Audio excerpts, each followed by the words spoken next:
From Carolla One Studios in Glendale, California, this is the Adam Carolla Show.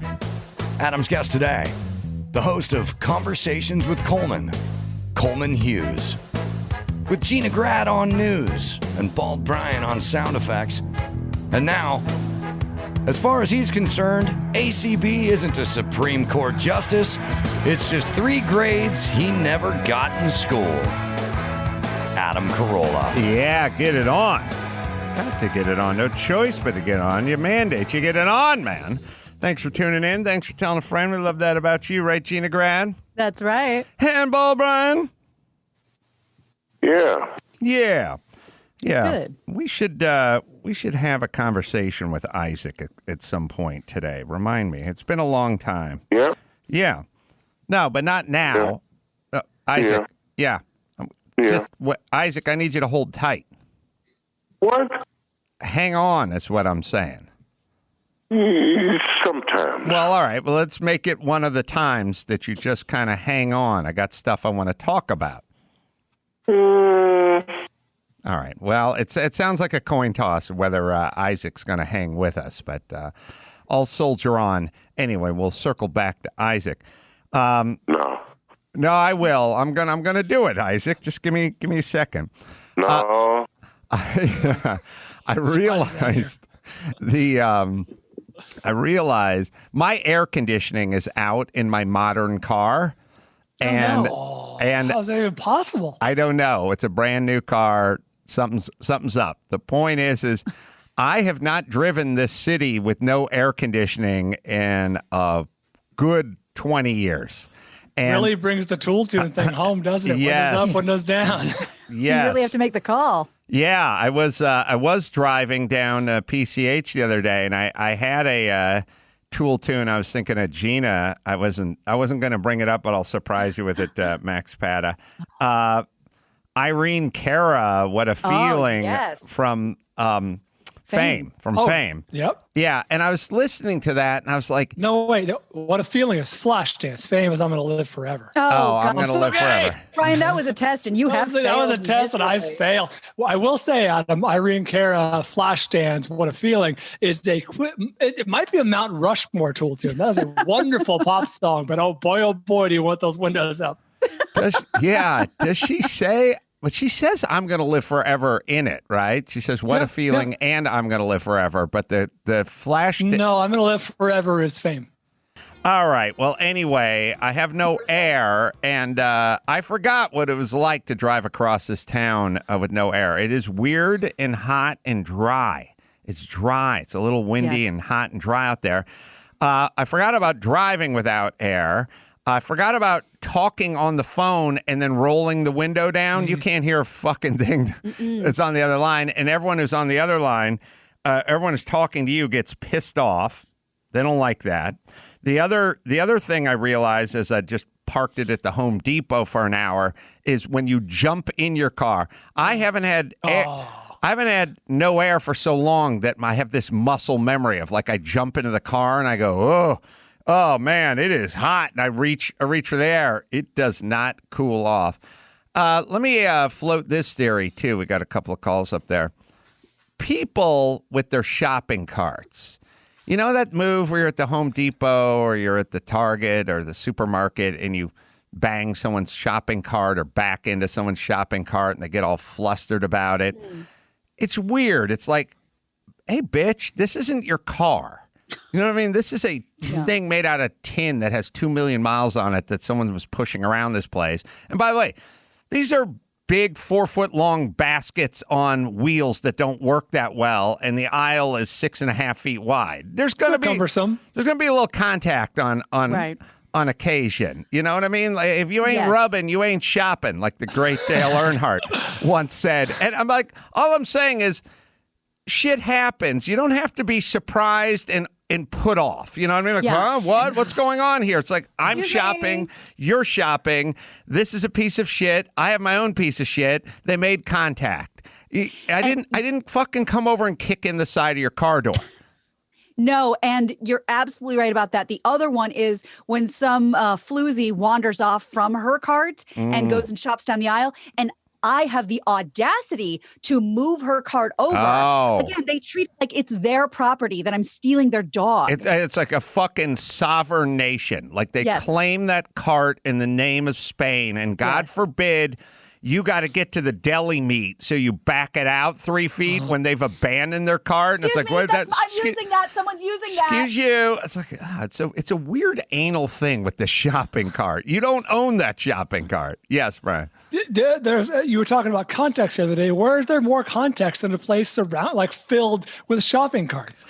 Well, that's are you shocked that there was another cart in your aisle? That's the part. It's like where you bump into someone's cart and they're almost surprised. Mm-hmm. You know, they're put taking off. it back. They're taking it back. They're like, what's the meaning of this? Like, you're not stepping out of your shower and I rammed you with my shopping cart. Anyway, I also wonder, how do those people operate in real conditions? You know, situations at home, emergencies, like real shit goes down. You know, someone's in the kitchen at 4 a.m. I heard a window break. What do they do then? Because they roll over in bed. They roll over in bed. They're like DEFCON 2 because I hit their shopping cart. What the fuck happens when they're at home and the shit really goes down? Well, you know what? Can I just, I'm feeling extra jaded today, but I believe this with my whole heart. They live for that shit. Yeah. They live to be bumped. They thrive off They the want interaction. it. All right. Has Jackass taught us nothing if not golf or shopping carts are indestructible? That's yes. right. Well, the point is it's their shopping cart. Right. That's the key to that's the key. So I'm now driving around with no air conditioning, which is Takes you back. It takes you back, man, and it makes you remember all that we had to do back in the day. Because, like I said, I never had a car growing up that had a shopping cart, so it had air conditioning. A window. I am on my first car that either my family owned or that I owned that I was able to ride in that had air conditioning. I was probably 31 and a half. I made it to 30 with no air. I wasn't that far behind you. The car I drove in high school was a Toyota Corona, the hatchback, the little weird thing. Mm-hmm. No air conditioning, of course. The first truck I bought, the Chevy the S10, no air conditioning. It wasn't until my second or third, that I got air conditioning. Yeah, it was a treat. This is kind of a rich man, poor man, because you have several very expensive race cars that also do not have air conditioning. They don't. You know, they the thing that's funny about race cars, I was just thinking about is when it does get very hot inside the race car, and it does get very hot inside the race car, you just wear this cool vest. You put this T-shirt on that has all these channels for water, liquid, all these veins like an astronaut would wear, woven into it, and then where the passenger seat would be sits a small, like 6-pack looking ice chest with a pump on it, and awesome. Those guys pump the cold stuff onto their torso when they race. I've not used one yet. Charles got me one. I haven't broken it out yet. I was awarded. Awesome. I was awarded when I did my professional Trans Am race. I was rewarded the Cool Shirt, Cool Pass of the day, in which I was promised I would receive a cool shirt and never did. I held the shirt up, took a picture. They took it back and said, "We'll send you out the real one." I never got it. Scammed you. Yeah, post office is moving slow because of COVID these days. It'll get good. 3.5 years ago. All right. The other thing, I was sitting around, I was watching the World Series last night, and I saw the Hummer commercial for the new Hummer, and I'd been talking about it on CarCast. They're all electric now, right? Yeah, the new Hummer is fucking spectacular. It is like 1,000 horsepower, as measured by an electric motor. It has this weird all-wheel drive, sort of snake drive for like serious all-terrain shit. It is the fucking future. I think it charges. I think you plug it in if you have the right charger at your house. You can get it, I think, 100 miles in like 10 minutes. So you can just top it off, which is what we don't need 300 miles in 11 hours. We need 100 miles in 10 minutes because that's when you're running late for work or the airport or something. And you're like, I just got to get to Burbank and back, kind of thing. Yep. So this thing is state of the art, and it looks strong with a 350 mile range and 11,500 foot-pounds of torque, 0 to 60 in the threes. 0 to 60 in the threes. 0 to 60 in the threes is supercar speed. This big truck, supercar speed. So when we were growing up, you take a cool car that we remember, exotic car from our childhood, Lamborghini Countach, Porsche Turbo, the stuff that'd be on those 80s cool posters. Yep. 0 to 60 or in 928, like from Risky Business, right? And and from Weird Science, I think, right? Porsche 928. At the end when they each, Right. Ferris Bueller? No, that was a Ferrari California Spider replica. How dare you, Brian? Anyway, the Porsche 928 probably did 0 to 60 in 4.9 or 5.1. The turbo Porsche was probably 4.9, 5.1. The Countach was probably 5.2, 5.5, somewhere in there. Those exotic supercars, this thing's 0 to 60 40% faster than those. That sounds like one of those roller coasters that there's no slow, like, up with a dip. It just takes off. Well, that has to be very jarring if we're not used to it. Electric cars are instant power. Oh, well, that was funny. John Krasinski once told me when he was, him and Jimmy went to dinner a long time ago, and he explained to me that he had a Tesla back when Tesla was kind of a novelty, but he had to sell it because his wife, Emily Blunt, didn't like the way he drove it because he couldn't. It was that golf cart thing where you just off, on. It lurches. Yeah, it lurches. Yeah, and then some. Like it. There's a setting, by the way, for the Tesla, or at least they had one where you could mellow it out. He didn't know that. Oh, really? He just sold the car. But it's instant torque with the electric motors. Anyway, I don't know. Run the commercial. Run 30 seconds of commercial. It's a killer commercial. And this is the 2-minute one that played in the World Series, but we'll just want to run the. I'll just look at the 30-second one or whatever. But I'll. We'll get the 31. Hold on. It doesn't matter. Just run 30 seconds of the 2-minute one, Max Pata. Doesn't matter. We don't even need to see the commercial. Here's my point. Well, there it is. All right. My point is this: Hummer, and this is what I always kind of talk about. You build it, and they will come. This car is selling like hotcakes. And Hummer, as I was trying to follow the trajectory of Hummer, what do you got, Max Pata? So it started in 1983. An American Motors subsidiary called AM General won the $1.2 billion contract to develop a high-mobility, multi-purpose wheeled vehicle, otherwise known as the HMMWV, or called the Humvee. Right. So they made a real military-grade vehicle that guys like Schwarzenegger, all the cool guys got their hands on. Yeah, so when if you see the original Hummers rolling around town, you still see them sometimes. They're gas guzzlers, of course, but they look like military vehicles. They look like they're ready to take a rocket to the side. Right. Yeah, so when Schwarzenegger was filming Kindergarten Cop, he saw the Humvees and just went public saying, I want a civilian version of this. So he had a big role in getting the civilian version out. So AM General released the Hummer in 92, and then that was bought by GM. Right. So when did they do the Hummer 2, and then when did they discontinue? So in 2002, they did the Hummer 2. A couple years later, they did the Hummer 3, and then they discontinued, and they were done as a company in 2010. All right. So here's what I'm saying, and I say the same thing about Audi. So this works on a micro and a macro level. This will work on a human being, an individual level, and it'll work with a massive company. You know, when people do, it's like when people say, everyone thinks I'm whatever, late, or I'm always getting accused of being whatever, or you think I'm this way. My thing is like, stop doing that thing for 6 months. I bet I won't think that way anymore. Mm-hmm. You know what I mean? Just go ahead and change your behavior, and then people won't think of you that way. And Hummer starts off with their military vehicles. I'm not a Hummer expert. Then they make their street version, which is kind of a cool piece. But of course, the Hummer 2 and the Hummer 3 become pieces of junk. They become sort of novelty. I'll tell you how novel the Hummer 2 or possibly the 3 became.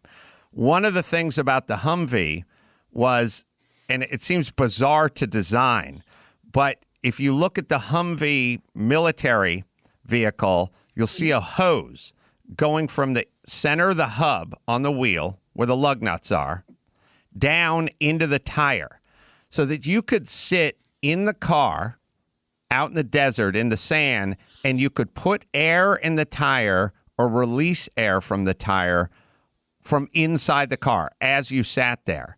Now, the logistics of figuring that one out, because the wheel is turning, I looked into it once. It's interesting. But the point is when you're in sand, you want to let air out of the tire. You don't want, and when you go on the road, you want to put air in the tire. But the point is that was a really cool innovation they had. Central tire inflation system, they call it. But at some point, and you can find a picture of that, Max Fab, but then find a picture of the Hummer 3, because at some point at the end of its run, they had a plastic hubcap that was chromed that had the slot for the air hose, but there was no air hose. You couldn't do it. It was like a fake. Purely ornamental. Fairly decorative, yeah. Yeah, it was like a tip of the cap to the really cool thing that used to be on this car, but we're too cheap and we're cranking them out now. Anyway, then it turned into a joke. So by the time we got to 2010, no more Hummers.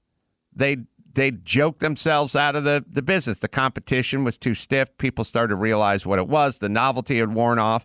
Fine. So they're gone for a decade. And then they come back. And so if you said to me a month ago, would you buy a Hummer? I'd go, fuck no. That's a piece of shit. Those Hummer 3s were junk. The Hummers 2 were a joke. No, I wouldn't do that. That's for idiots.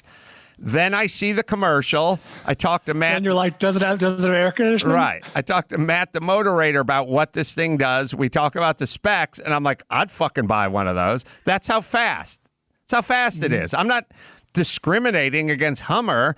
I don't like Hummer because they were making piles of shit last I checked. Now they're making evidently some super killer truck, and I want to get my name on the list. So that's how people work, everybody. Whatever your product is, go ahead and improve it and turn the page, and people will come right back. That's how they are. They have a short memory. If you want a glimpse at an insider's perspective, not mine, of course, or an expert's perspective, excuse me, Christy, who worked in, automotive marketing for a decade or more, we caught that commercial on TV, and she was like, that's a great, that everything about that's great. It's a great pivot. You already have the brand, you have the brand recognition, the name Hummer. It's bringing a lot of new things, a lot of new interested clientele, as it were. Like, that'd be an interesting commercial grade segment, corporate brand turnarounds. You know what I mean? Like, right. I mentioned before in the show, like Banana Republic is a great example. Like, they were that weird safari store, and now they're like upscale workwear. Like, it's possible. Well, that's a evolution, even more than a turnaround. Hummer was in the tank. Hummer was up in the tank and now back, So, yeah, Audi was in the tank for a long time. Now they're, basically synonymous with cool quality.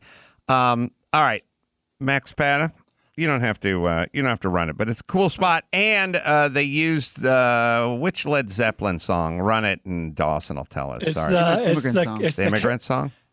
But it's the Karen O cover, right? Isn't it the one that was used? Yeah, it sounds like some Dragon EDM Tattoo? remix or something. Well, of the play Immigrant it. Song. We'll play it.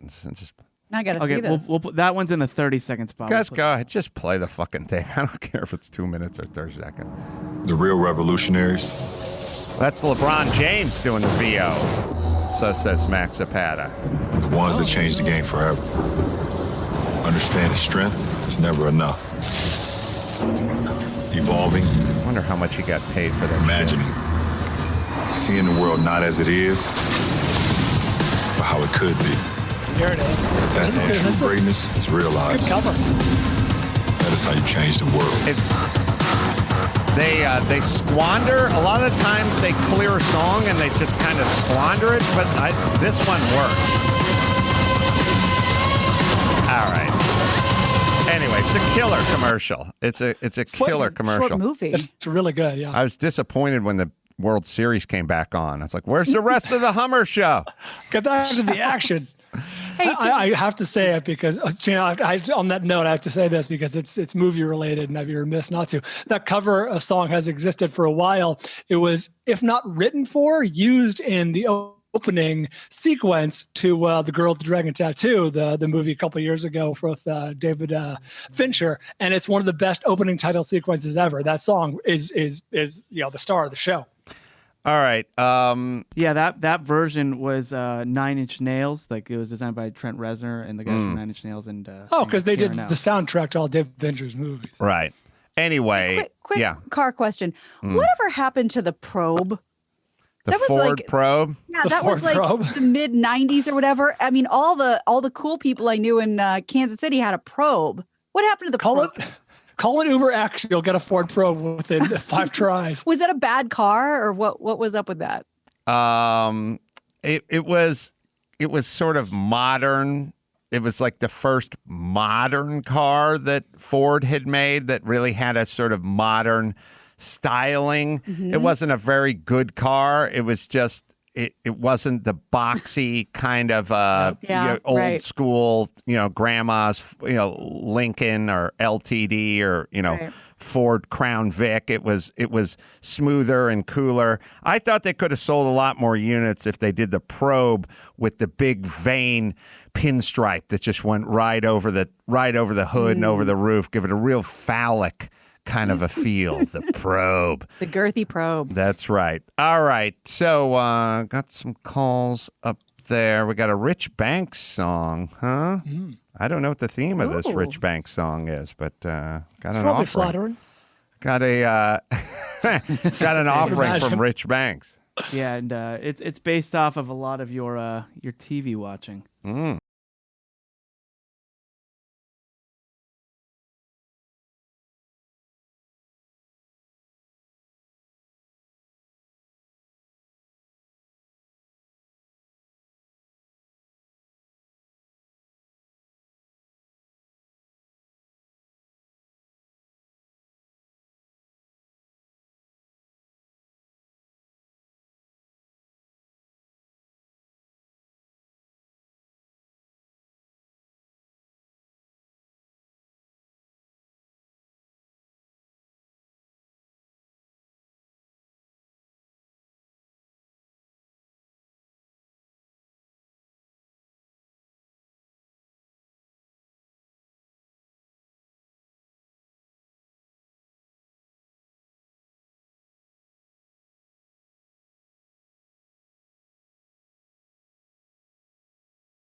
Pause the TV. I take pictures of Doc either hitting on a chick or hoisting a high ball, and then I text it to Drew. And then Drew sends back some comment. That's the second verse. The doctor, I now think about it, the doctor would wait. It's funny because when everyone entered the ship, right, you had Julie McCoy there, like the cruise director, and she has a clipboard. And she's like, oh, you're on the Lido deck, 107. And everyone's kind of guiding people or moving luggage around. The doc is just trolling. Just checking out. Talent. He's checking the talent out, man. And I know he has no job there. The reason he has no job is when a hot chick walks on, when one of the Lander sisters walks on, like, I'll walk you to your cabin personally. He doesn't even come back. There's no job for him. Was there ever a nominal moment where the doctor performed a necessary medical procedure? Like, did he revive anyone or? Well, there was yes, he's a real doctor. And of course, there was the time when Barbie Benton had her two-timing boyfriend whose eyes would wander to every beautiful woman on the ship, and she wanted him to marry her. And they did a trick where they said he did a trick where he said he was dying, he couldn't marry her, and then she set up with Doc that he would get examined, and during the examination, Doc announced, "You have Lou Gehrig's disease. You're going to die, and there's no cure." And then a very special love boat. And then Barbie Benton went, "All right, let's not be so hard on him. The joke's over." And he's like, "I'm serious. You have Lou Gehrig's disease." I'm done. He diagnosed Lou Gehrig's disease on a ship. Boat. Imagine you're setting sail for 3 days to Puerto Vallarta, and on that ship you found out you had Lou Gehrig's disease. That was the best episode ever. All right, let's see. Cameron's, I think, taking umbrage with my tweets. Cameron, 56. Hey, how are you? Hi, guy. No, I'm not taking umbrage with the tweets. I'd like to commend you on the tweets. Oh, well, look, to be fair to me, the screen said, like, has a problem with your tweets, and I always go right to the first person that has a problem, because we've had guys on hold for much longer than you. But anyway, so we'll make it fast now. Okay. I just am glad to see the tweets, because it's pretty much ridiculous that we've fallen into this frog in boiling water thing where nobody jumps out. The masks were supposed to be for 2 weeks, and now they're just kind of a part of normal everyday life. I appreciate seeing the tweets to kind of highlight the fact that this is just ridiculous. Bryan and Gina, hello. Good to see you all. How's it in South Carolina? It's good. It's good. It's a little overcast today. It's 72. With regards to the masks and the COVID and all that, a lot of places we just don't bother with the mask. You go into the gym. Nobody's. The thing about the mask is it's a weird hill to die on. I don't really care about the masks. We're a little nuts with it outdoors, and we get a little crazy with it. Oh, the song Rich Banks and Mike Lynch, you should know. But I don't really care about the masks. To me, for instance, it's the school closings. That's insane. The fact that the schools are closed, or they were closing the beach, or they closed the parks, or the basketball. Yes, Brian. Can I ask Cameron? Cameron, are you still there? Yes.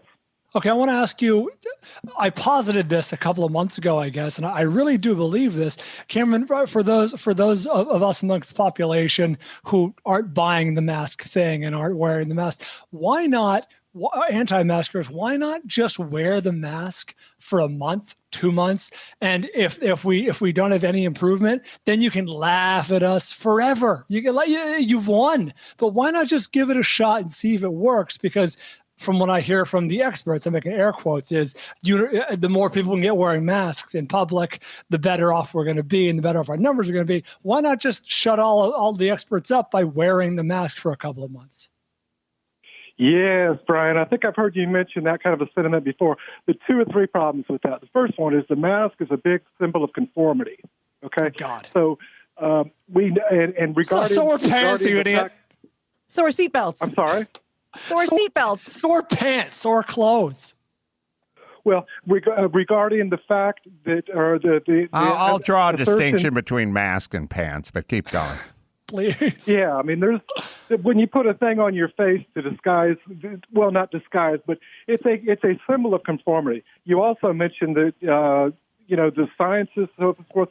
The science is far from saying that the masks are a big help. In Northern Europe, they're not using the masks. They work just fine. So the masks France are and not Germany are shutting down necessarily again. proven science. And number 3, we've been doing the mask for quite some months now. So you say, well, why not do it for a month or 2? Well, we're on board with that. Now we're 6-7 months down the road. So when does it end? Yeah, well, the problem with the mask is the mask became sort of politicized like hydrochloroquine did, Exactly. And then whenever it's things get politicized, it's political. It doesn't mean they don't work. It doesn't mean a lot of experts don't think they don't work. The data on the masks is if you're wearing the right mask and you're wearing it correctly, then it makes a difference. But the vast majority of the people don't wear the right mask, and they don't wear it correctly. So it becomes sort of symbolic. But on the other hand, it couldn't hoit, as the Jewish doctor says. But I agree. This lockdown's gone long enough, and fuck everybody. I'm with you. And the mask, we put all our sort of eggs in the mask basket. Like if we just get more people to wear masks. Again, I've flown Southwest 100 times. There's masks around guys' chins. There's masks that are beat up. There's like wet masks and paper masks. You wear the right mask and you use it correctly. Like, what is it? The M95? N95 or KN95. N95. You wear the good stuff and you use it correctly. Yes. On the other hand, I don't care. I don't care about the mask unless someone wants to get weird about it, like you're in the parking lot of the Home Depot and they tell you to mask up. They can suck my dick. But like open the fucking schools and the restaurants. Open Disneyland. That's my thing. Amen to that. And that's what we talked about before all of this, that you thought the Asian culture was nutty until you found out why they were wearing masks, and then you love them because N95 masks will protect you. Regular, cloth masks will protect the people around you. Maybe. Right, but all the new shit that's coming out is like, no. All the stuff that's coming out now is lockdowns and masks and all the shit we were talking about doing. It's just not turning out to be effective. But, well, people wear masks. They wash their hands. I've yet to wash my hands during this pandemic. Thanks, Cameron. I'm sorry I called you a name. Oh, okay. That's big of you. I got a little excited. Let's see. Disagrees.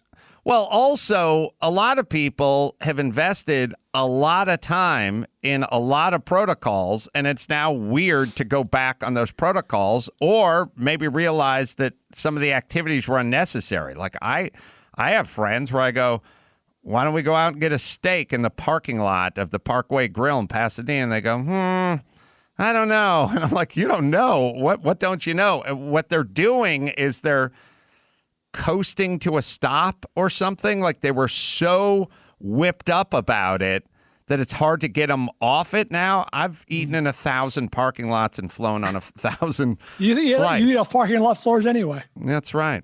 Tarmac. That's right. That's true. Ryan, you disagree with my theory about UFOs.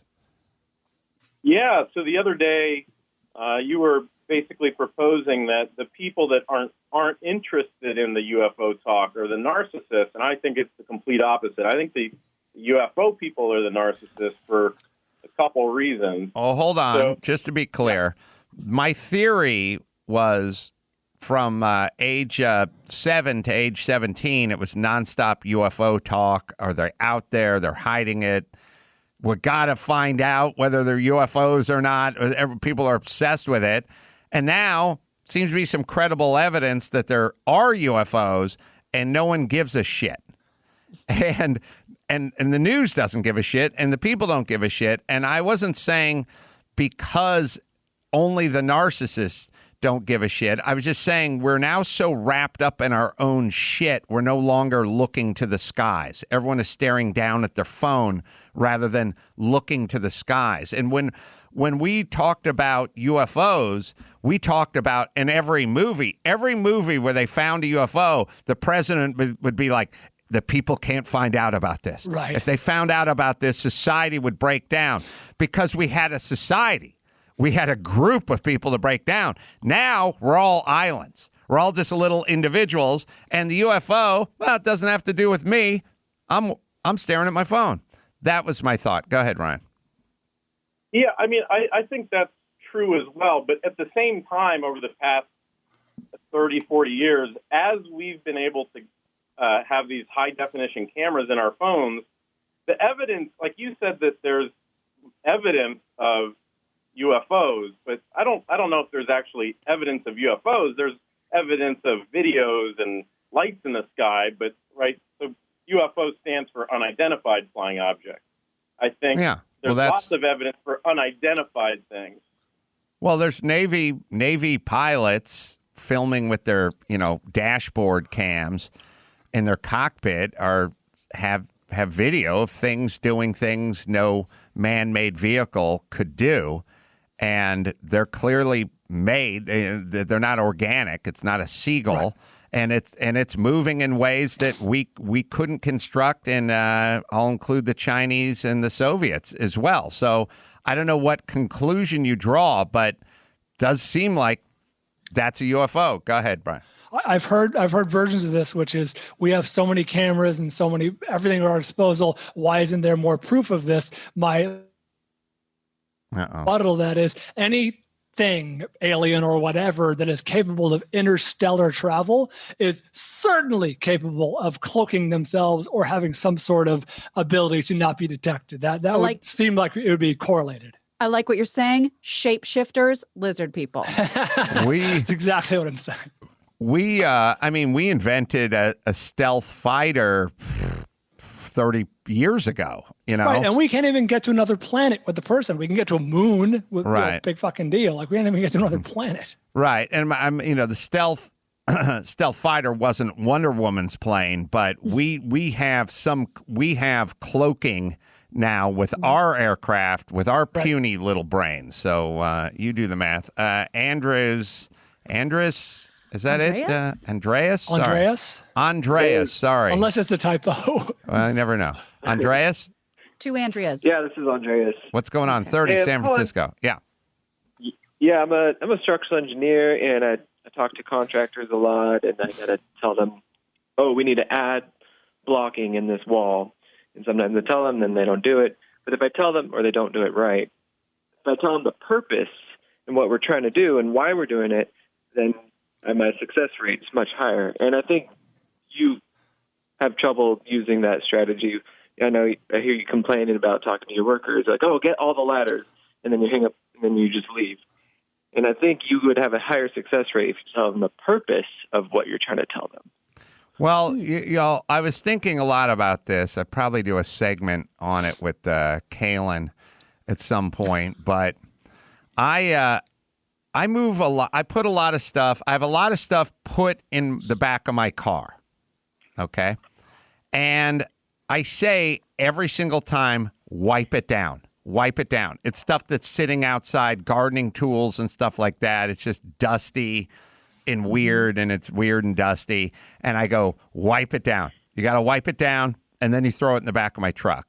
So I was thinking about this the other day because I told Kalen to put a branch trimmer or something in the back of my truck, and I said, wipe it down. Now, I don't know why I have to say wipe it down every single time, but I do with everyone all the time. You're like Jimmy Conway. Wipe it down. And wipe it down.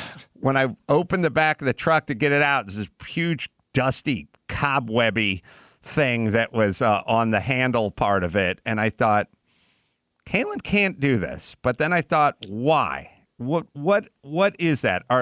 What is it about? Well, here, sorry, give me, and Ryan, the intern, I gave him a coffee table. I said, wipe the coffee table down, put it in the back of the truck. When I got out of the truck, I turned it over to a huge cobweb on the bottom of it. Is it a concentration thing? Is it a thoroughness thing? It's wiped down some. It's never done. Always a circle back, like go back and do it again. What is it? How does that information, how do you process wipe it down? I will say in this case, I did wet a paper towel, and I wiped a lot of it down, although I did spend a significant amount of time accidentally getting the paper towel caught in the blade and then trying to kind of remove it and wipe it down. Then by the time you walked outside, I was like, oh, okay, I'll put it in the car. So a lot of time was spent accidentally doing that. Well, just go grab my phone, would you, Max Patton? Just hand my phone. It's a picture. It's 1,000 pictures old. I'll just hold it up to you guys. But the body of the thing was wiped down, right? But there's a string handle with like a pull cord or something on it, and that was just covered with cobwebs and dust. But I thought to myself, what is that thing? Chris, just bring the phone to me. Just tell Chris to bring me. Didn't I just tell him to bring me the phone? Oh, does wipe it down? Sorry.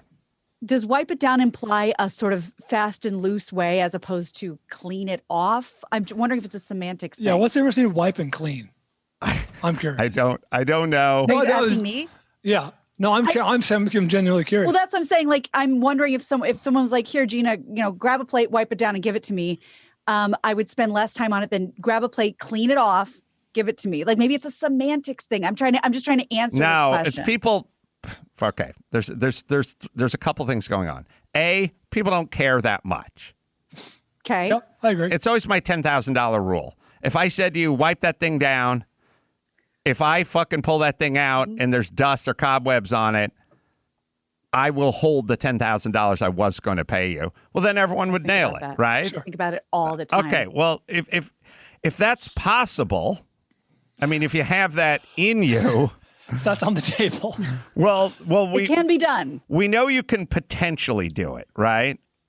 That's what I'm saying. How motivated are you? Right. And everyone does it, or everyone under 30 does it, or something. There's some sort of new there's kind of a new thing with that. All right, Or what if you told them, "Oh, wipe it down because I'm not going to have time to clean it later." I wish a couple extra words would work. People just don't look. We got cobwebs in the front, right? Like, how many cobweb conversations have I had? How many rinse the coffee mug out conversations I've had? People just don't do what you ask them to do. But, I get it. It doesn't make you a bad person, but it's not going to be a good life for you. To Ryan's point, there's a lot of like little things in the newsroom that are foreign to me that I work with every day. Bells, whistles, pots. I do all my own. I run my own board, which sounds hilarious, but now it's secondhand. And when I'm given like we don't do that anymore. Do it this way. I have to say, why? Well, and that to them, that feels like pushback. And I'm sorry, but if I don't know, I can't change it in that respect. You and I are exactly the same like that. I ask why all the time when it comes to instructions, or used to anyway. I got a lot more instructions, and it was always like, well, why? I'm not challenging you. I want to know the whole story. I want to know where this goes. Right, and I'll be the first to say I'm not known for being able to follow instructions to a T. So I'm trying to help myself. Well, I guess I have no idea what the phenomenon is, but I experience it a lot. And when you build and when you do stuff, you just get it a lot. Everyone does it. I've told every time I say, wipe it down, then put it in the car. When I'm pulling out of the car, I'll see the place you didn't wipe down. So I think the moral of the story is I think we all have this. Okay, here's the deal. It's my $10,000 rule. One mode, not I will do it this way if there's $10,000 and I will do it that way if there isn't $10,000. But better yet, just have one mode, and that one mode is thorough and done right, and that's it. So what happens is we start parsing it off into, well, there's shit that's important, and that shit I concentrate on, and I do my best with it. And then there's other shit that I don't deem as important, so you get a weaker version of me for that task. Mm-hmm. And the people that are fucking excellent, like the people I work with who just kill it and crush it and kick ass, just one mode,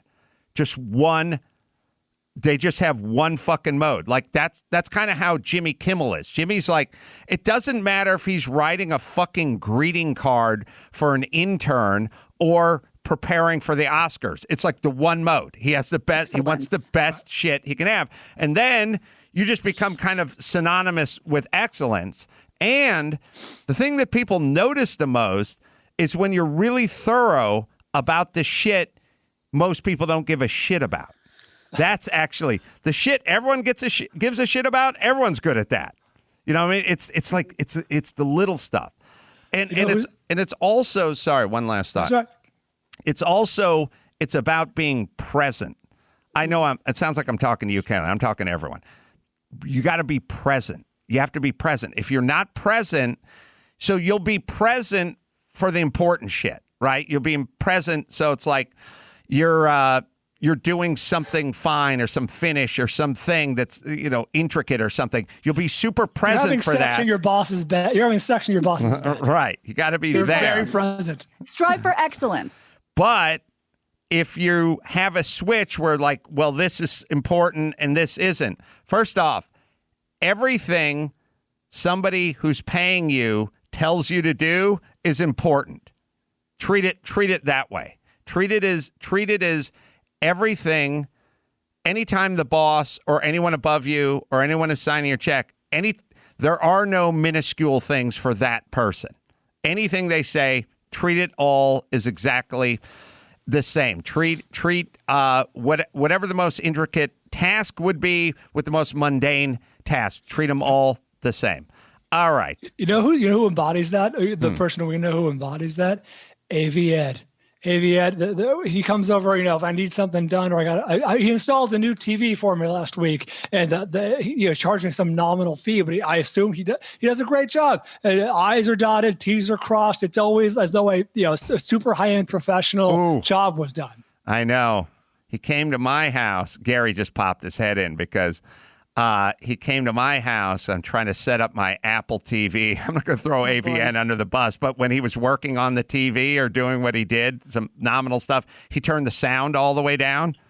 And it's a brand new TV set, a brand new Apple. I don't know what the fuck I am. And I turned the Apple thing on, and there was no sound. I don't have a remote with like the sound thing on the front. And I had to call Gary last night, and I was like, the sound doesn't work. I can see the shows, but it's muted. There's no sound. He's putting me all these different settings and stuff. And at a certain point, I find the thing. So AV Ed came in and turned my sound down and then left. And then Gary screamed when I walked in, what kind of animal turns a man's TV set down and then leaves? That was 2 hours ago, which is fascinating. It feels so good to have my point shit on. But we love AV. No, we love AV Ed. No, AV Ed is meticulous. He kicks his shoes off when he comes in your house. He does what you say. He did turn my sound up. All right. Simply Safe. No one should feel unsafe at home, period. And that's why there is Simply Safe. Protect your home today and get free shipping at simplysafe.com/Adam. All right, quick break. We come back with the news right after this. Give me the news with Grad, news with Gina Grad, breaking viral, all those crazy Trump tweets. Give me news with Gina Grad, trouble in the Middle East, celebrity drunk meltdowns. Need news with Gina Grad. The news with Gina Grad. Well, I have been waiting with bated breath to make this announcement for months, possibly a year, because we finally got the big sentence handed down. Keith Raniere, the controversial leader of Nexium, the sex cult we got introduced to last year, was finally sentenced on Tuesday to 120 years in prison for sex trafficking and fraud. And I have watched all The Vow. That's the series about it. There's another one starting. I can't wait. Is this the one with the actress, the real life actress? Allison Mack, yes. Yes. From Smallville. A Brooklyn federal court judge handed down the sentence after 15 former members of the group faced Raniere in court, detailing the abuse they experienced as members of his cult. And along with what amounts to a life sentence, Raniere was hit with a $1.75 million fine for his wrongdoing. They found it to be cruel, perverse, and extremely serious. Hey, Claire Bronfman, should we? I'm not a big fan of criminals, and your garden variety rapists, I got no time for. But a tip of the cap to a guy who can form a cult. A sex cult, especially. I mean, there's a skill there for sure. That guy don't take a lot of naps. You know, that's true. He takes a lot of walks. He's what we call a crackerjack. You know, he gets things done. That guy would have wiped down that hedge trimmer thoroughly. He would have had somebody do it. He would have had one of his young sex slaves do it. He calls himself. You're right. I got a little room carved out for guys who start sex cults and Ponzi schemes. Well, he did both. You know, there's a cult of personality there for sure. Yeah, but they ain't lazy. They got a motor. No. That's what I'm saying. You're right. He did both of those things. So this might be your new guy.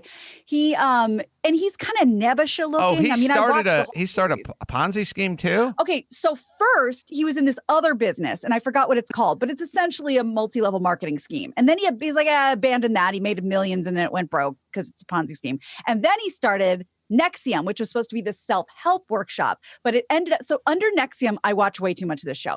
Under Nexium, there's something called DOS. He diversified. He did. DOS. And then there's a male version that DOS is for women. The other one's for men. And then in the DOS women only, that's where the slave and master shit started. That's when the women got branded. And if you look at it from one angle, it's Alice and Mac's initials. And if you look at it from another angle, it's Keith Raniere's initials. They all got branded next to their vaginas. Like they were in a black fraternity. Yes. Yep. Like they got stripped, they got blindfolded, and then they had to get on this table, and someone had like a what is it called? Cauterizing iron. Yeah. And they branded each one of them. And then one had to perform oral sex on this other girl, and then no one knew where they were, and you can't talk about it, and you can't say who's your slave and who's your master. You have to do everything the master says, and you have to give them collateral, which is where the bribery or the blackmail comes in. So and we've heard things similar to this in Scientology. This is a cruel travesty that I'm going to beat off to later. Yeah. Okay. Now, normally. Okay. Yeah. I do not masturbate to cruel travesties, but I'm going to make an exception. You take very little pleasure. That's right. Well, it's fleeting. Yes. So say I was your master and you agree to do this. And I'm like, oh, your personal growth you're going to feel is unbelievable. You're not even, but I am going to need something from you to test your commitment. So let's go in this other room. Show me your boobs. We'll do a full, portrait shot. That'll be part of your collateral. That's for starters. Now tell me shit about your family. Tell me shit about your husband. Tell me everything you got. That's my collateral. That's how I know you're really in this for life. Because if you're not, then all this stuff gets released. So that was a part of it. These exorbitant, of course, membership fees. All the girls were on a calorie restrictive diet, and they had to be like, yes, master, I only had 14 calories for breakfast. Yes, master. So all the women were just like these, just frail and imploding on themselves. And Claire Bronfman, who is one of the heiresses to the Seagram's fortune, was a big, huge backer in this. Actually, I think both the sisters, Claire and Sarah, but for some reason, I don't know why, Claire got sentenced. I don't know about Sarah. She got sentenced to nearly 7 years in prison for funding all of these lawsuits. So any defectors, they would hammer and hammer and hammer until those people had nothing left, just bankrupting them in legal cases. Was this all East Coast or East and West Coast? This was in Albany, New York. It started in Albany. This is all from memory because the show was amazing. And then it went to Vancouver, and there was one in California. The Seagram's thing is Canadian, right? Right. Yeah. Well, that might be where the Vancouver connection is. I'm not sure, but he finally got his comeuppance. Do you like the classic shows, Adam? Do you know who Catherine Oxenberg is? Yeah, Catherine Oxenberg was one of those beautiful, big-haired girls from like Dynasty, Falcon Crest, or those types of shows. Well, I think Dallas, it was Dynasty. I think it was Dynasty. Yeah, it was all about how big your hair was. Correct. And how sparkly your jewels were. I was talking to Dr. Drew about this the other day. In the 70s, it was how big your hair was, but it was how wide your hair was. It had to go down and be wide. In the 80s, it got big and tall. It got up. It went up. So the bangs went straight up like a waterfall. Yeah, it was like big hair from the 80s and big hair from the 90s were different big hair, men and women. In the men, in the 70s, there's the Keith Partridge, David Cassidy, the kind side of wave, feathered kind of down. And then later on, it started going up. Yes. Hence the band, the Romantics. But yes, Catherine Oxenberg was a beauty. She's held it together well. She looks very pretty. In the up hair era of Dynasty or Falcon Crest or whatever. And she still looks good. But so her daughter, India, she got her involved in this self-help workshop, and India went full force, and she was one of the last choppers out of Nam here, because she stuck by Keith and she wouldn't return her mother's calls, and it was a whole thing, and half the show was about them. And I guess she's finally out. Everyone's finally out because he's going to prison for 120 years. And just a stocky, sort of teapot looking, real nebbish a guy.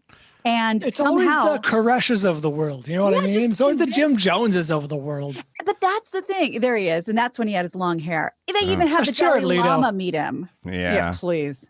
I bet he cleans up, but he's short. He's very short and stocky. Show the feathered hair pictures.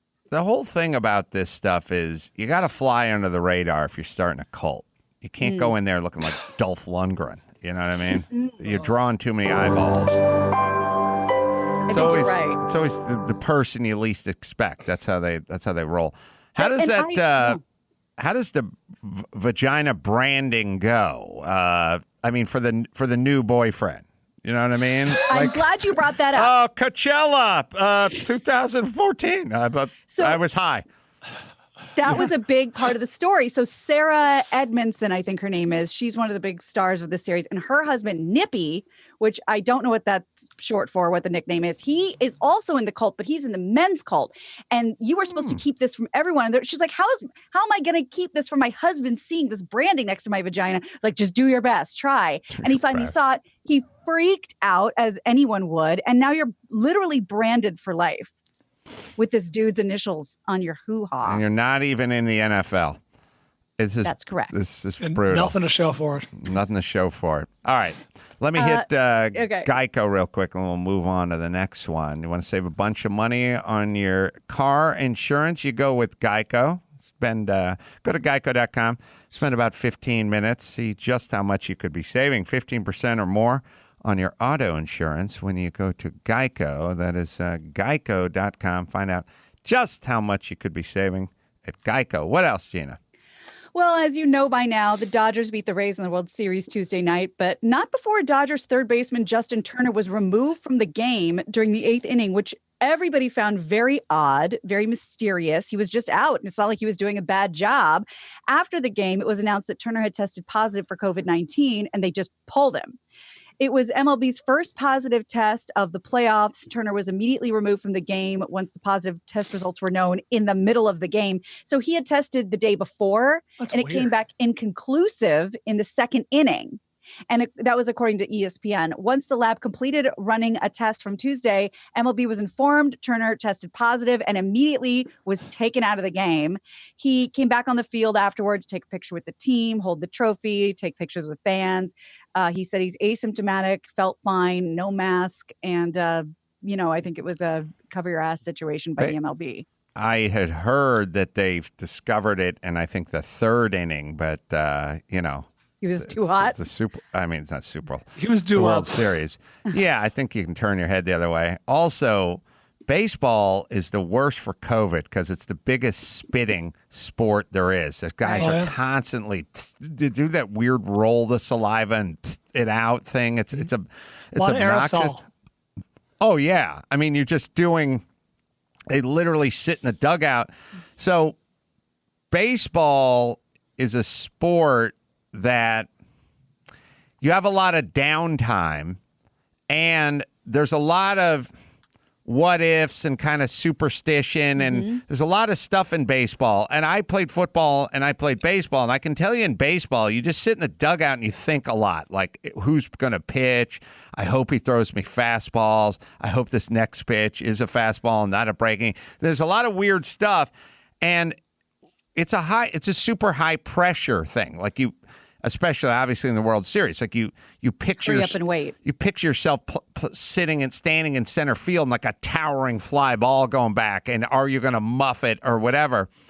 And so if you take creatures and you just sit them alone with these really intense feelings, but tell them sit there and do nothing, they'll start developing little idiosyncratic tics and things. Like picking on themselves. Yeah, like that's why they chew all the seeds and chew all the gum, and they develop this weird little spit thing where they just do this thing, and a lot of them do it, and they don't do it in any other sports because all other sports.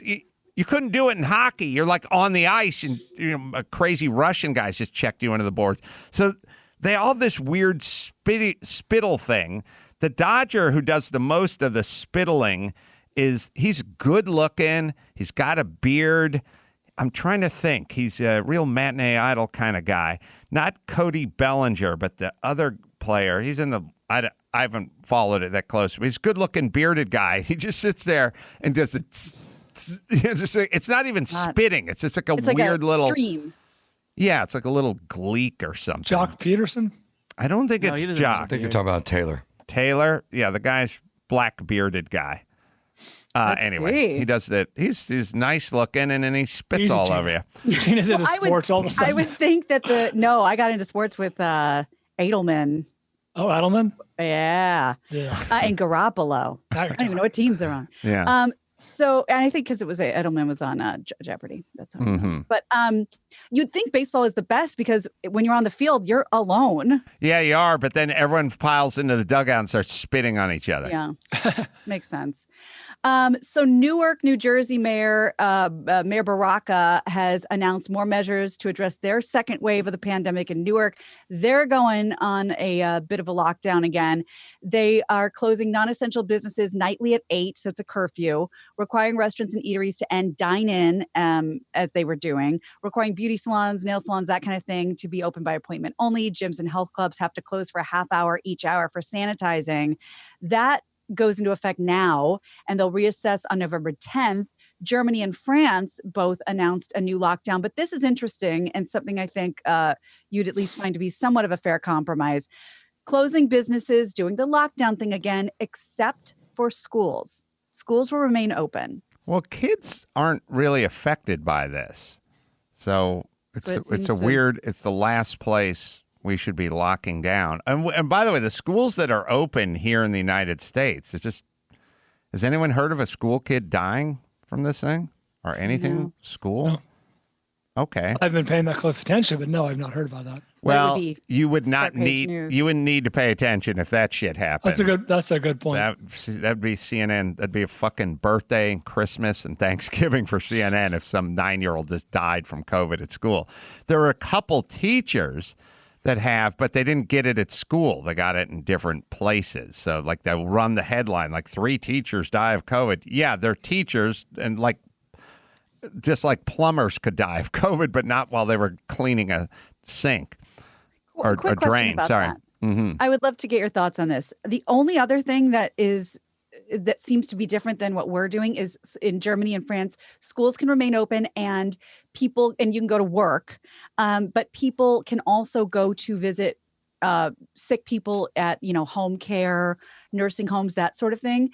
Do you think that's because maybe Europeans have a different idea of the elderly? Like they have more of a reverence, kindling,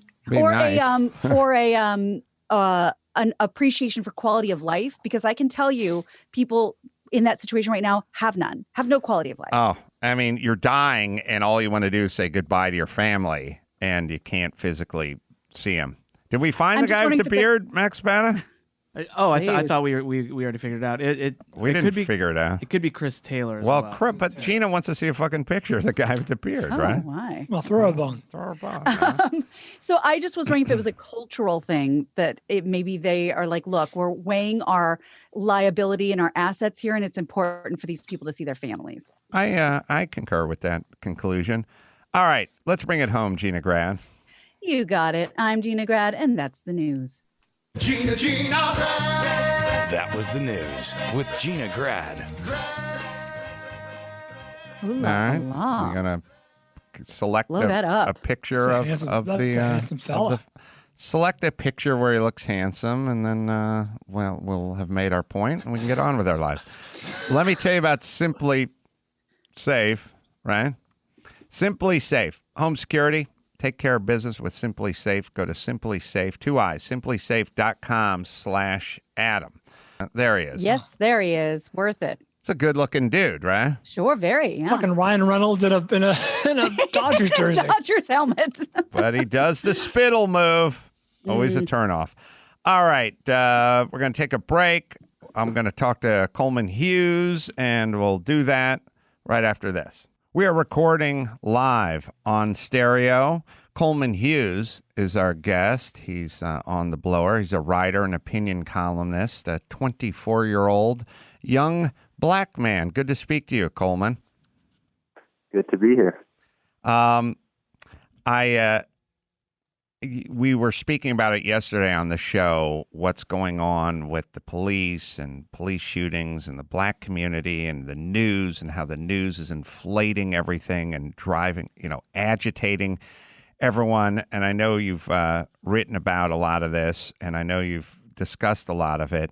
So let's talk about it from your perspective as a young black man. What is your take on, for instance, we just had the debates a week ago, and they dedicated a half hour to race relations. Do you have thoughts? Well, there's an emerging narrative that really it began before 2012, but it really started picking up steam around 2012 and 13 with Trayvon Martin and Michael Brown in 2014, and has reached probably its apex right now. And what that narrative says is that it's taking your life into your own hands to be a black person in this country, that there's an epidemic of shootings of unarmed black people by the cops, and that this type of thing just doesn't happen to white people. Right. And obviously, the facts. Yeah. Go ahead. Well, the mainstream media pushes that narrative hard, and the politicians grab it and run with it. So it is pretty pervasive. And by the way, it's the mainstream media, it's the politicians, and it's the culture. It's the LeBron Jameses, it's the NBA, you know, it's all the cultural icons, the Obamas. They're pushing that theme. So, of course, my 14-year-old white daughter believes it. Yeah. Yeah, and anyone who raises objections to it, as I have, or anyone who points out the fact that, to begin with, we're talking about 40 to 50 Americans killed in a country of 350 million unarmed every year. Most people, at the BLM protests wouldn't guess the number was that low. I'm not trivializing it. One is too many. I'd love to live in a world where it never happens, but we have to be realistic about the size of the problem to begin with. Then there's the racial aspect. How many of those people are black and how many are white and we just don't hear about? Very few people know the name Tony Timpa, who was caught on video with a cop's knee on his upper back, suffocating to death for 13 minutes. Very similar to the George Floyd case.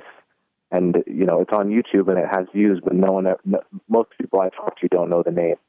For every black person that gets killed in one of these situations, there's a white person killed usually the same year. You can find an example that just remains nameless because there's no incentive to promote and amplify those examples. Well, you know what's going on, and I know what's going on. The problem is most citizens don't know what's going on, but I do in terms of these stories being cooked and this narrative being presented to us. But I do feel there's some voices finally kind of coming up on the other side, voices like yours or Kanye's or, Candace Owens or, they're starting to, more black voices are starting to creep up. And by the way, that didn't exist 10 years ago. Do you have thoughts on that? I assume you're a bit older than me, right? I'm 24. It's hard for me to see if there's been a change in the past 10, 20 years because I'm kind of too young to have observed it. But I do think the moment there's any suffocating orthodoxy, there's always going to be dissenters. Right. And people who say, wait a minute, you're trying to, pull the shade over my eyes here. And a certain type of personality will always want to go against that orthodoxy. Yeah, well, we're seeing some of that now, but I think it's because the news media and the politicians have gotten over their skis. Like they pushed a narrative so hard and it's so distorted now that sane people are going, enough. Well, I think it's often how revolutions work, but people overplay their hands. They get caught up in the frenzy of a moment, and they don't realize the damage that they're causing. For instance, in Minneapolis, when George Floyd died in police custody in late May, everyone said defund the police. People were too afraid to point out the potential problems with shrinking the police force. The common sense problems that any person off the street would raise, like what if crime goes up and what if the people who suffer are the very same people that the activists are speaking in the name of. lo and behold, shocker, a few months later, the residents of Minneapolis are suing the city because they don't feel safe, because the police force was essentially cut in half. So this is what happens: is people overplay their hand. They have often what is a legitimate a grievance, which is to say there are certainly cases of police brutality. The police often go unpunished for doing bad things. The police lie to protect one another. All of these things are true, but it's a matter of keeping the problem, having an accurate picture of the problem rather than an inflated one, so that the solution doesn't end up being worse than the problem itself. So from my perspective, I'm a 56-year-old white man who always played a lot of organized sports and football and that stuff, and I always had a lot of black friends when I was younger, mostly from sports and stuff like that, but we do some sleepovers and hang out a bit and that kind of stuff. I grew up a sort of blue-collar guy. My feeling on what's going on now, which is turning black people into victims, I couldn't think of a more destructive practice or theory, and it is not going to work, and it's going to hurt the people you're trying to help, and I don't know why more people aren't crying out about this victim thing, which would destroy an individual, or it will destroy a group. It works universally. You can destroy a kid. When my daughter didn't make the volleyball team 4 years ago, she told me it was because the coach hated her, and I realized she was thinking herself a victim, and I spent a bunch of time convincing her that she wasn't a victim, and now she's a standout volleyball player and very proud of it. If I had gone in on making her a victim and explained it's the coach's fault, then she'd probably be slamming drugs somewhere right now. So I can't think of a worse strategy for a people than declaring they're victims. But you tell me what you think of that. Well, it's true, and we all know it from our every well-adjusted person tries not to make friends with people that are constantly whining. When we look for relationships, we look for people that don't have a victim complex. But somehow in politics, common sense gets reversed, and the most important people in the room are the ones that have the worst victim mentality, who get a sense of identity, who wouldn't know who they are if they weren't a victim of something. As you say, we all know at a gut level that there's something unhealthy about this. The thing is, I also don't. So you say you see a lot of it. I think there's a lot of it projected in the media on college campuses, held up, in the 2% of Americans who account for 80% of political tweets. But in reality, what is happening? I think most black people hate the idea of themselves constantly being victims. They don't live their lives that way.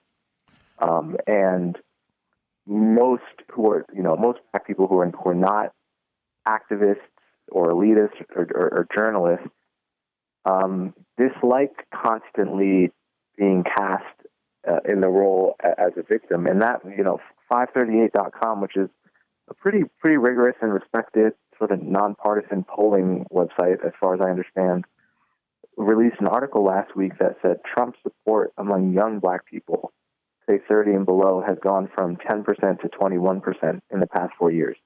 Very interesting if true.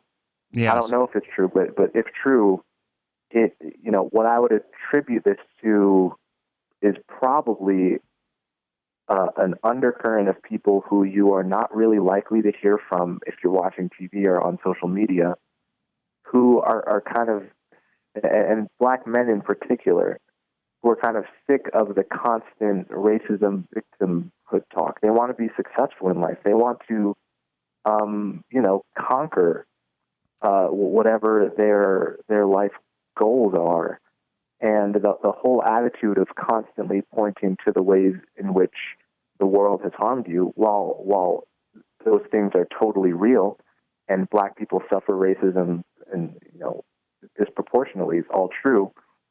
It's just not a natural way to be, to always be focusing on those things. I want to mention that if you're just tuning in, we're live coast to coast on stereo. Coleman Hughes is our guest.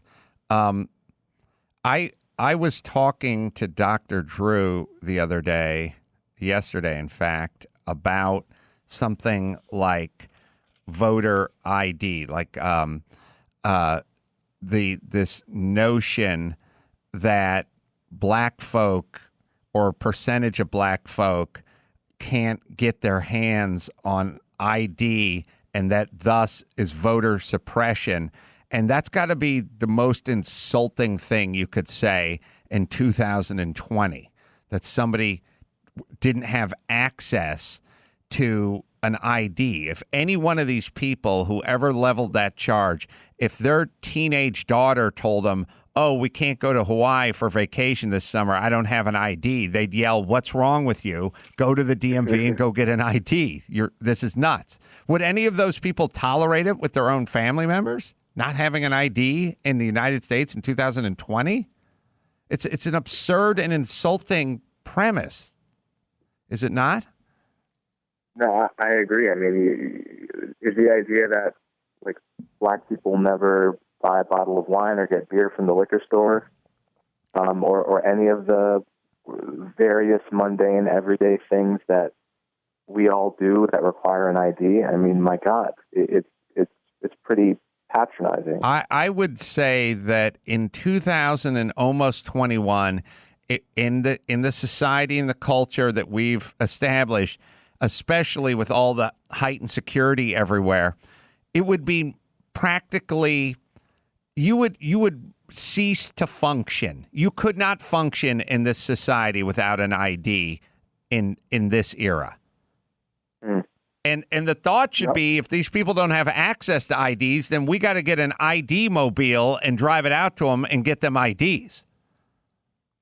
Or, if there is a genuine problem in pockets of the country where people don't have a lot of identification, there is an attitude that is more rational and sane to me, which is, okay, if we're getting politically motivated in this community, let's do some work and all get some IDs. It's not that hard. Well, if that is a problem in certain places. Yeah, the insulting part is that they go, like, it affects people of color, and it's like, why? Right. So the idea is, instead of that, let's just get rid of the requirement. Right. There's an attitude that if there's any bar that any black person anywhere, for whatever reason, can't pass, then just get rid of the bar. Right. If black kids aren't doing as well as white kids on this test, well, get rid of the test. The San Diego school system recently, I don't know if you saw this in the news, but I did. They're going to solve the decades-long problem of black kids not getting as good grades on average as the average white kid by getting rid of grades and letting the teacher's discretion decide, who gets good.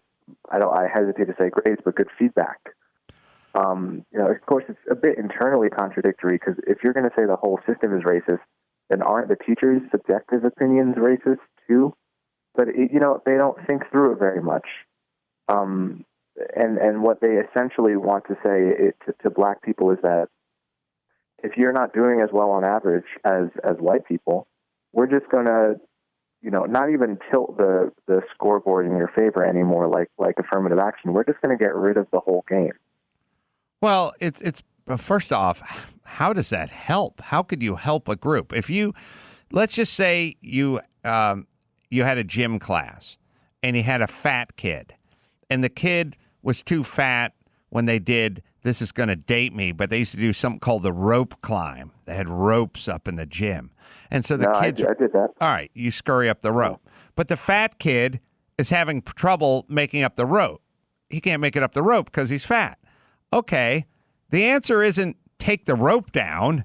That's their answer. That's their cure for this fat kid. Well, then take the rope down. There, good. Now, we don't have to worry about him not making it to the top of the rope and ringing the bell. There is no rope. And we'll take the ropes down for everybody. How could that possibly help this person's situation? This thing of like, well, young black men are suspended from schools at a higher rate. Okay, stop suspending them. Okay. Yeah. Take the rope down. This is the response. The response people give to that argument is, well, if you look at the long run reasons why that kid was fat, you have to go all the way back hundreds of years and understand the systemic racism. This analogy is sort of breaking down, but it's America's fault ultimately that kid ended up at a disadvantage to begin with. That's what they come back with. To which I always say, well, sure, I'll grant all of that for the sake of argument, but all we have to work with is today and tomorrow and the future. So getting rid of the rope for the fat kid, what does that do for him? I can grant for the sake of argument that it's the world's fault or it's somebody's fault. You know, it's the legacy of slavery that he ended up where he did. But if we want to help him, if we want to slim him down, then we have to continue doing all of the things that we know lead to a person becoming healthy. Like getting rid of the grading system in San Diego doesn't change the fact, the underlying reality that black kids are on average less academically prepared. The grades are just a signal of that. You get rid of the grades, you don't get rid of the problem. In fact, you get rid of the indication of the problem, which makes the problem then harder to solve because you simply masked it. Well, look, yeah, you're right. We're both right. We're both 1,000,000% right, which is the kid could give you a long story about his family's history of diabetes, and his mom was the fat woman at the circus, and his dad was a long-haul trucker who was morbidly obese. And just like, yeah, we'll talk about the past. We'll talk about Jim Crow. We'll talk about slavery. We'll talk about all that. Granted, it exists, and it's true, and it affects certain people more than others. But you're still fat, and we still need to get you in shape for your sake. It's kind of right. The politicians doing this. It's really the opposite of what you want a politician to do. You want a politician to solve problems, not to just agree with people and explain to them they're not going to be able to achieve what they wanted to achieve. Chris, do we have a listener comment? And I will tell people, don't sit there silently. You can talk to me live here on stereo. What's our listener comment? That's it, right? Just fix the actual problem. It's like we're trying to create other problems and make it a thing. And no one's actually talking about any real issues. Like if it was actually a thing that black people can't get IDs, let's make sure they can get IDs. Well, it's insane. So let's break down that thought for a second, Coleman. Let's forget it's an ID. Let's forget let's not call it an ID, right? Let's just call this thing a token. All right. It's a societal token. It's a token that everyone in society has to keep in their pocket or their purse, right? We'll call it a society token.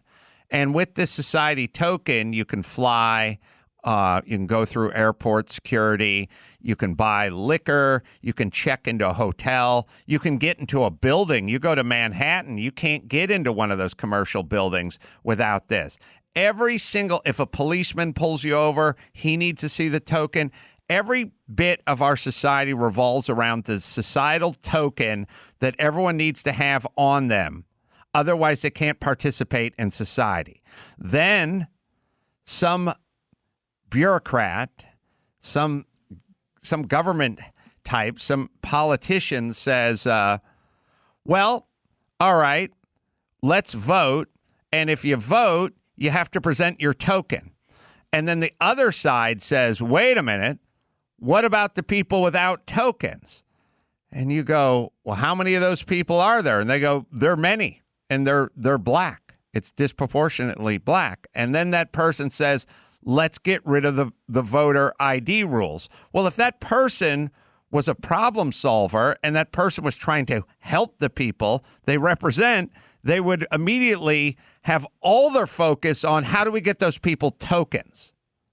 Because dropping the rule will get them to vote, but they still can't fly on an airplane, and they still can't go to the liquor store, and they still can't buy a car or operate a car or walk into a building that requires ID. They're still stifled. So if you want to help those people, let's get them a societal token. Right, Coleman? No, it's a very good point. I mean, there is disturbingly little actual concern for the problems of Black intergenerational poverty. Right. It's true. You know, when we see these videos of unarmed Black people getting killed by the cops, or white people for that matter, it's almost always in communities that are, you know, that everyone is poor and everyone's parents were poor and everyone's grandparents were poor. This is a problem both in the white and Black community and certain pockets of Asian communities too, but it's disproportionately a problem in the Black community. However, there's very little discussion about how to actually, you know, increase the human capital of people. How do you actually educate people? How do you actually make them, you know, citizens capable of contributing every bit as much as, you know, one's image of the typical middle-class citizen? There's very little about that. And in fact, there are efforts that are sometimes opposed by the left, like charter schools. You know, there are charter schools in New York in the same building as public schools, taking kids from the same community and, you know, doing marginally better and, you know, getting more kids into college. And, you know, Bernie Sanders and the left in general just wages war on charter schools. You know, you're talking about public schools that have been failing kids for decades, and then finally there's a breath of fresh air. A charter comes in and does something good for, you know, Black kids, poor Black kids, and they're against it. It doesn't make any sense. Well, it would make sense if you were mobbed up with the teachers' unions and using Black people like pawns. Then it would make sense, right? Because that's exactly what they're doing. That the school choice thing and the charter schools and school choice is the most obvious example that they don't give a shit about Black people. They're using them for their votes, and they're also in bed with the teachers' unions. Because think about it. The same people who want to abolish school choice are the same ones that are constantly complaining about how the school system is failing the inner city Black child. So you are complaining about this problem. All these people on the left, the first thing they say, like these inner city schools, they're failing these kids. The schools are failing their kids. Okay, then someone says, well, I have an alternative. Why don't we do charter schools or vouchers or school choice? Because statistically, the kids do much better in those environments than they do in the failing schools you're speaking about. And then you say, no, we got to abolish that. Well, what else do you need to know? What else do you need to know? That's all you need to know about those people. They never stop crowing about the poor inner city kids. As soon as you come up with a solution, they're not down with it because they get their money from the teachers' unions. So what else do you need to know? Do they really care about the young, poor Black kid in the inner city? I'm guessing they don't, because if they did, they'd be for school choice and vouchers. I think they care. I wonder if they even think that. I think a lot of politics is about the politics of race is about the management and the psychodrama of white guilt. Yeah, and how different people deal with it differently. And a lot of stuff that is said in the name of Black people and in the name of fighting racism is really an internal battle that a lot of white people are facing with how they should feel about the fact that they're white and that Black people on average are poorer and suffer more racism. And there's an enormous guilt that some white people feel and others don't. And that gets expressed in all kinds of bizarre ways that only have a tangential relationship to helping those Black people who need it. Yeah. We have I want to know about your story and your history and how you arrived where you arrived. We have a question for you. I want to tell everyone we are recording this live on stereo with Coleman Hughes. We have a question queued up for Coleman. Coleman, I'm a big fan of yours, and I'm very impressed by how you are so able to keep a calm head in such heated discussion. Do you have any recommendations for people just trying to have discussions with friends and family to keep a cool head? Thank you. I highly recommend mindfulness meditation. There's a lot of hype around it, but that hype is tracking something real, which is that managing your own emotions is a skill like any other skill. And when you feel anger swell up, a righteous anger of knowing you're correct and wanting to lord it over the person you're speaking to, that is an emotion that's not always helpful, not always useful. And you can get better at feeling that emotion, letting it pass, and then responding calmly. There you go. Thanks for the question. So, Coleman, how did you grow up and how did you arrive at the place you're at today? I grew up in a very diverse and nice suburb called Montclair, New Jersey, 20 or 30 minutes outside of the city. My mother was a New Yorican Marxist from the South Bronx. My father was middle class, grew up middle class black in Ohio and was kind of an Ayn Rand libertarian. They used to debate all the time. So I was very used to having different takes on politics. And as a kid, I was effortlessly friends with black kids and white kids and Jewish kids and never thought anything of it until I was about 16 or 17, when I started hearing about all of these ideas that I had never sort of encountered before: white privilege, systemic racism, internalized oppression.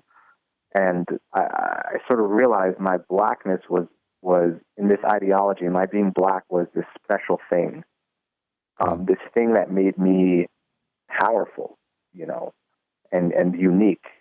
And this is what I think kind of my whole generation, the ideology my whole generation is sold, is that if you're anything other than a straight white male, you can tap into that and wield it as a kind of power and social status. And I was immersed in that culture as someone who grew up in blue America in the aughts and 2010s.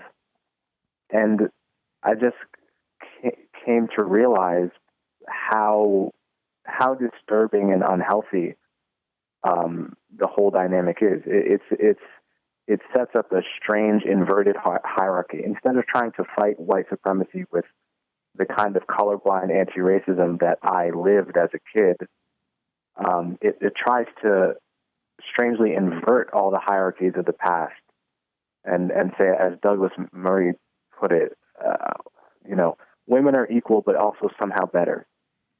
Black people are exactly the same as white people, but also, if we're having a conversation about race, my opinion supersedes yours because I have lived experience that you don't have. So in a sense, I'm better. And the notion of inverting hierarchies rather than really committing ourselves to understanding that skin color is superficial. It's the dumbest thing in the world to base an assessment of anyone's character on. And I think I came to be disturbed that we were losing that Martin Luther King approach to the question of race. Yeah. So that's how I, came to my opinion, more or less.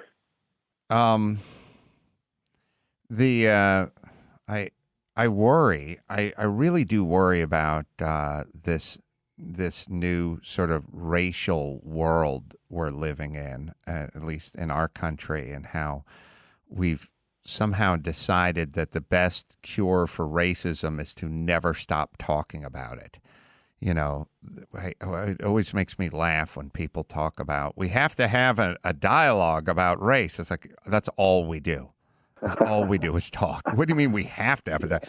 You dedicated 40 minutes of the presidential debate to talking about race. We never got to foreign policy. The other thing that gets me is that we have to finally have a reckoning about our history.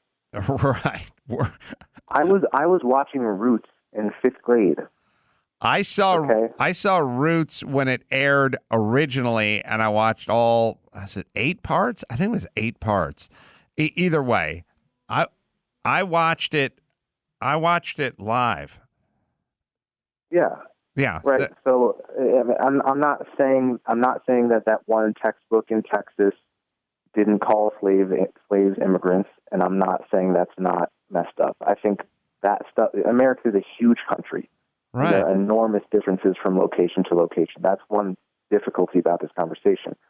But overwhelmingly, if you look at how other countries in the world, Germany excluded, tend to deal with their histories, we're actually among the best at recognizing our past sins. That sounds incredibly shocking to people, but go to Turkey and ask them about the Armenian genocide, much more recent than slavery. And, you can't say a single word about it. Go to China and see how they deal with their past sins.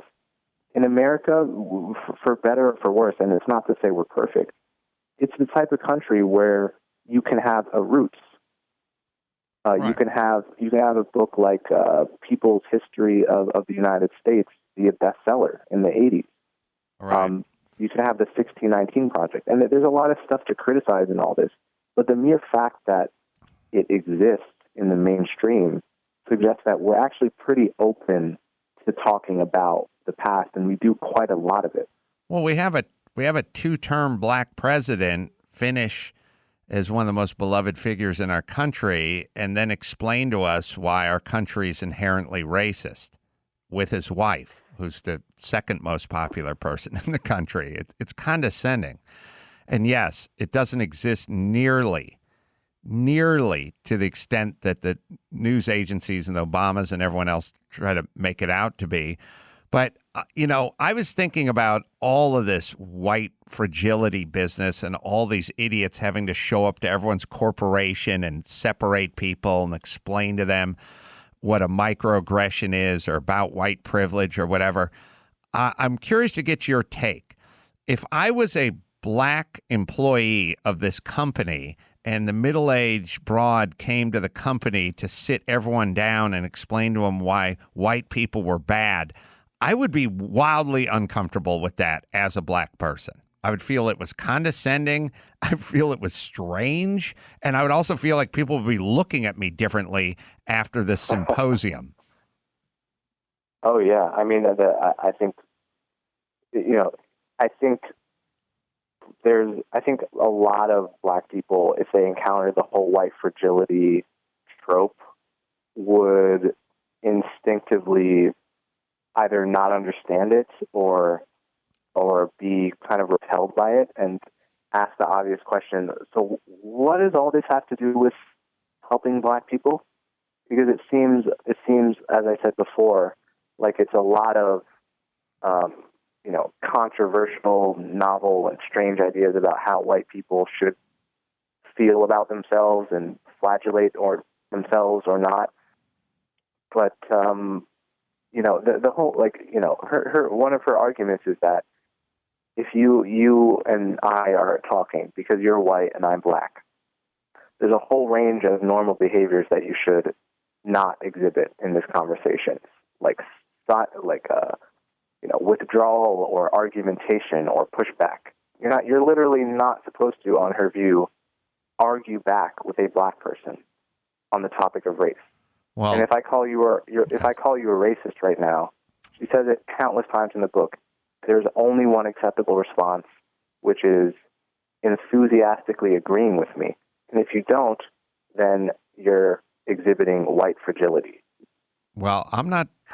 That's insane. Do you think you and I could possibly become friends? Right. If you were to actually adhere to those rules. It's insulting to both parties. I want to know what you know about that book. If you're just tuning in, we're live, coast to coast on stereo with Coleman Hughes. How much have you dug into that White Fragility book? Oh, I mean, the fact that thing's a bestseller and that she's getting paid 20 grand a pop to go from corporation to corporation to make white people feel bad and black people feel embarrassed. That is nuts. We have jumped the shark. And it's mostly because, let me talk about white people for a second. White people are cowards. They're cowards. They're so scared of being called a racist that they'll just agree with anything just because they don't want to be taken out to the public square and flogged or attacked on Twitter or whatever it is. So white people don't think white people are bad. White people don't think white people are racist. Most people, you take my family's from Italy, my wife's family's from Italy. They came here for nothing, with nothing in their pockets, and it was well after racism. So I have no connection to racism in terms of my family, so I'm not going to apologize for it. But most people are so frightened of being called a racist, all white people are, they cave immediately. And that created the climate we're in now. But what do you know about Robin DiAngelo and White Fragility? So I've read the book very closely. And before I tell you why I think it's awful and actually racist, I want to just explain its appeal a little bit. Because at minimum, you have to be interested. Why is this thing so damn popular? It's been on the bestsellers list for 110 weeks. That rarely ever happens, okay? So I think it works a little bit like original sin.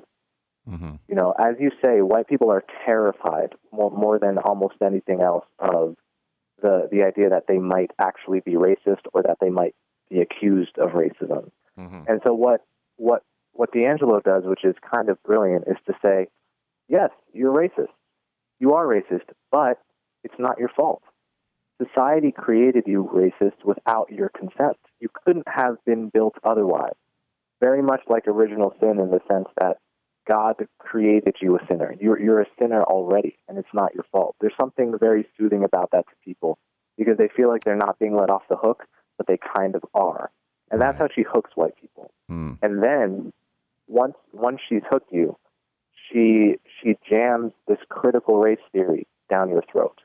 This is what you have to do. This is the never-ending program of redemption that you have to engage in, and it never ends, and you'll never be cured of the thing, but you have to do it, or else you're going to hell. Right. So it has a very religious kind of flavor to it, doesn't it? It does. It does. But the problem is that her program is there's no evidence it actually makes people less racist, for one thing. Well, and it actually sorry, Coleman, just let me jump in. Black racist thing. Can I just jump in? How would you make someone less racist if they were just racist? You know what I mean? I'm not sure that there is a way. I think we haven't found it, and I don't think all things are possible. Some people think you can just snap your fingers and change someone's psychology, but I'm not sure that. I think frankly, the way to make people less racist is to do what Martin Luther King did, right? To make an argument. To have protests that are completely nonviolent, that demonstrate their seriousness, to show the horrors of racism, to show the body of Emmett Till, to show the hoses turned on black protesters. And the truth ends up changing hearts to some degree. But the hearts that don't get changed, you can't just reach in there with a workshop and change them. Well, that's not how it works. No, I think in a weird way, the power to change also lies in the person who may be the victim, in the sense that if I had a neighbor and I had a Vietnamese neighbor and that neighbor was a douche, then I'd go, I don't like that guy. And then at some point it would go, I don't like the Vietnamese guy who lives next door to me. And then at some point it'd be, I don't like Vietnamese guys, right? But if that person next to me was the greatest neighbor in the world, then I would have a different opinion of that person. So I don't think you can push it at something. There's a lot of it is both parties. It's a kind of a two-way. It's a two-way street. It's the person, Robin DiAngelo just wants to round up all the white people who are at the workplace and tell them not to be racist or explain to them how not to be racist. I don't know how that's. I don't think it's possible to do that. Mm. Yeah, I don't think it's possible either. And they've run tests about whether these things work or whether they even reduce implicit bias, which is also a kind of shaky measure. And they find it doesn't even do that. No, of course. Look, it works as well. Her plan works as well for white people not being racist as the get rid of the voter ID laws do for getting black people IDs. Neither one. They're both equally as ineffective. We got a question up here, and don't sit silently. You can talk to me live here on stereo. We have a listener comment, an Asian listener, Sam Kim. Sam? Do you think Asians have white privilege? We seem to enjoy all the benefits, but we're also good at math. Asians do better than white people in this country. I think Eastern Indians at the top, Asians probably next. I think whites are in third place in this country. Then it's probably Hispanic and black or some version of that. But what is your take on Asians? See, I have a theory about Asians. Asians don't get caught up in all this bullshit. The Asians just fucking put their head down and go to work, and that's why they're kicking everyone's ass. They don't have time for this. It doesn't feel satiating for them. They just go. And they're doing better per capita than white people, but it's interesting. They never enter the conversation because they don't want to be in the conversation. They want to just put their head down and kick ass. Thoughts? There's definitely a lot of truth to that. I think a lot of Asian immigrants come, especially, if you come from China or another country, you might be coming from a country that has a different political culture, a culture where not everyone feels like their political opinion is the most important thing, like we all do here. And they bring that culture with them. At the same time, there have been some groups of sort of small but growing protests among Asian immigrants, especially not second generation or third, but sort of fresh immigrants that are very upset that tests in New York to get into the elite schools might no longer be objective, right? Mm-hmm. That they might take points off of your total application score if you're Asian to try to get into Stuyvesant or Bronx Science. And they understandably feel like, hey, we came to this country because what you guys advertise is that everyone plays by the same rules, and we want to play to win. And I came from, I came a long way. I came from China to do this, and now you're telling me because I'm Asian, I'm going to be penalized even more than white people are just because we're doing so well as a group? And they see something wrong with that. But I think over time, Asian immigrants, second generation and third generation, sort of assimilate to the American culture of pretending there's something normal about racially rigging the tests. So you see less political, less complaints about discrimination among Asians that have been more assimilated. So lastly, Coleman, if you had a magic wand and you could just wave it in front of the black community, what would you wish for? I think probably less punishment of so-called race traitors would be a very good thing. Are you an Uncle Tom? Are you a race traitor? Apparently, I've been told this. Less punishment of people like Kanye or myself or Glenn Lowry or Thomas Chatterton Williams or John McWhorter or other people. How insulting is it that you're not considered black by the left if you have an opinion that differs from theirs? Well, yeah, I mean, they do this with you're not gay if you happen to be a gay conservative. Black, gay, and female, they become, instead of identities, they become a kind of politics in themselves, which is very strange. Yeah, you're a brave man, 24. I'm old. I can take it, but you got your whole life ahead of you, kid. So God bless you for fighting the fight. The podcast, Conversations with Coleman, it's available on Apple Podcasts and Spotify as well, and the website, colemanhughes.org. I want to thank Stereo for hosting this conversation. We have a last comment. Adam Carolla, wow, I am surprised and happy as hell to see you on the app. I hope to someday be able to pop on here with you. Welcome to Stereo, brother. That could have been a distant uncle of yours, Coleman. So I want to thank the Stereo app for taking care of us. And until next time, this is Adam Carolla for Coleman Hughes saying mahalo.